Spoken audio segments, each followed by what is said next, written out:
विशेषण। संज्ञा तथा सर्वनाम के समान ही क्रियाओं की भी अपनी विशेषताएं होती हैं। कुछ क्रियाएं धीरे धीरे होती हैं तो कुछ तेजी से, कुछ अच्छी होती हैं तो अन्य बुरी। क्रियाओं की विशेषताओं को व्यक्त करने के लिए जिन शब्दों का प्रयोग किया जाता है उन्हें क्रिया विशेषण कहते हैं। जैसे अचानक बिजली चली गई, गीता बहुत पढ़ती है, कम बोलना लाभदायक है। उपर्युक्त चित्रों के नीचे लिखे वाक्यों में क्रमशः अचानक, बहुत तथा कम शब्द क्रिया की विशेषता को दर्शा रहे हैं, अतः ये शब्द क्रिया विशेषण है। वे अविकारी अव्यय शब्द जो क्रिया की विशेषता प्रकट करते हैं क्रिया विशेषण कहे जाते हैं। क्रिया विशेषण के भेद। हिंदी भाषा में क्रिया विशेषण के मुख्यतः 4 भेद होते हैं। क स्थानवाचक क्रिया विशेषण, ख रीतिवाचक क्रिया विशेषण, ग कालवाचक क्रिया विशेषण, घ परिमाणवाचक क्रिया विशेषण। क स्थानवाचक क्रिया विशेषण। जिन अविकारी शब्दों द्वारा क्रिया होने के स्थान का बोध होता है उन्हें स्थानवाचक क्रिया विशेषण कहते हैं। जैसे कमरे से बाहर निकल जाओ, वहाँ गर्मी पड़ रही होगी, नीचे जाकर खेलो, वहाँ रामलीला हो रही थी। स्थानवाचक क्रिया विशेषण के 3 भेद हैं। दिशावाचक, इधर उधर, दाएं बाएं, आगे पीछे, इस ओर उस ओर आदि। स्थितिवाचक, भीतर अंदर, बाहर नीचे, ऊपर, यहाँ वहाँ आदि। विस्तारवाचक, इधर से उधर तक, कश्मीर से कन्याकुमारी तक आदि। ख रीतिवाचक क्रिया विशेषण। जिन क्रिया विशेषण शब्दों से क्रिया करने की विधि का पता चलता है उसे रीतिवाचक क्रिया विशेषण कहते हैं। जैसे वह अचानक चला गया, उसने झटपट कपड़े पहन लिए, वह सरपट दौड़ने लगा, धीरे धीरे चलो।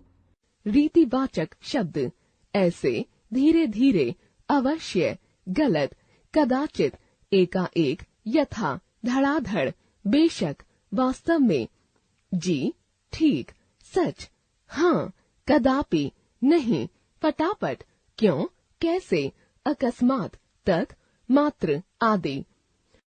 ग कालवाचक क्रिया विशेषण।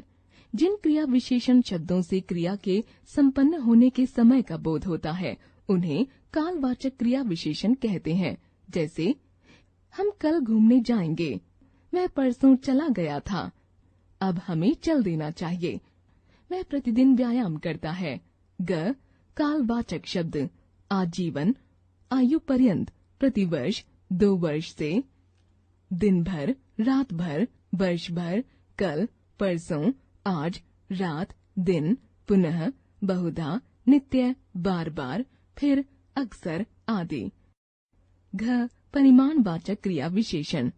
जिन क्रिया विशेषण शब्दों से क्रिया की मात्रा का पता चलता है उन्हें परिमाणवाचक क्रिया विशेषण कहते हैं।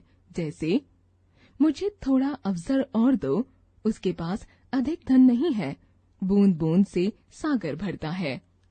सबके लिए भोजन की पर्याप्त व्यवस्था की गई है। परिमाणवाचक क्रिया विशेषण 5 प्रकार के होते हैं। क श्रेणीवाचक, थोड़ा थोड़ा, बारी बारी, एक एक, क्रमानुसार, यथाक्रम आदि। ख तुलनावाचक, इतना उतना, कम अधिक, जितना आदि। ग अधिकतावाचक, अत्यंत, बहुत, अति आदि। घ न्यूनतावाचक, कम, न्यून, थोड़ा, तनिक, किंचित आदि।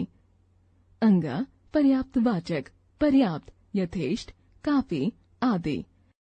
क्रिया विशेषण के भेद। रचना की दृष्टि से क्रिया विशेषण के 2 भेद हैं। क मूल क्रिया विशेषण, अचानक, कदाचित, अकस्मात, थोड़ा आदि।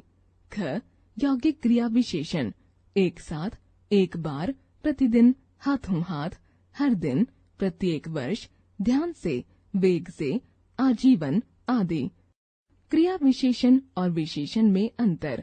उदाहरण विशेषण, क्रिया विशेषण। छुरी की तेज धार है, चीता तेज दौड़ता है।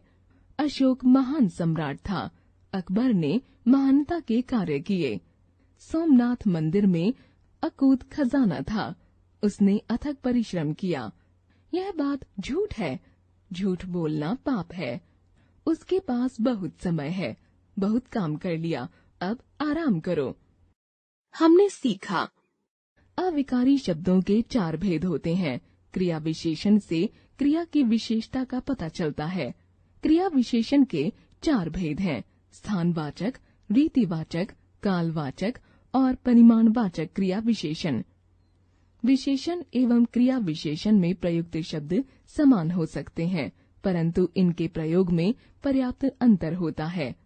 संज्ञा या सर्वनाम की विशेषता बताने वाले शब्द विशेषण कहलाते हैं। क्रिया की विशेषता बताने वाले शब्द क्रिया विशेषण कहलाते हैं। भाषा कौशल, बातों बातों में। देवांश, आज तुमने क्या पढ़ा है? मिनी, आज मैंने परिमाणवाचक विशेषण के भेद पढ़े थे। क्या परिमाणवाचक क्रिया विशेषण के भी भेद होते हैं? हाँ, परिमाणवाचक क्रिया विशेषण 5 प्रकार के होते हैं: श्रेणीवाचक, तुलनावाचक, अधिकतावाचक, न्यूनतावाचक, पर्याप्तवाचक। बातों ही बातों में हमने सीखा कि परिमाणवाचक क्रिया विशेषण 5 प्रकार के होते हैं। कहते हैं श्रेणीवाचक, तुलनावाचक, अधिकतावाचक, न्यूनतावाचक, पर्याप्तवाचक। शिक्षण संकेत, शिक्षक छात्रों को क्रिया विशेषण की परिभाषा व भेद समझाने के बाद संबंधित उदाहरण पूछें।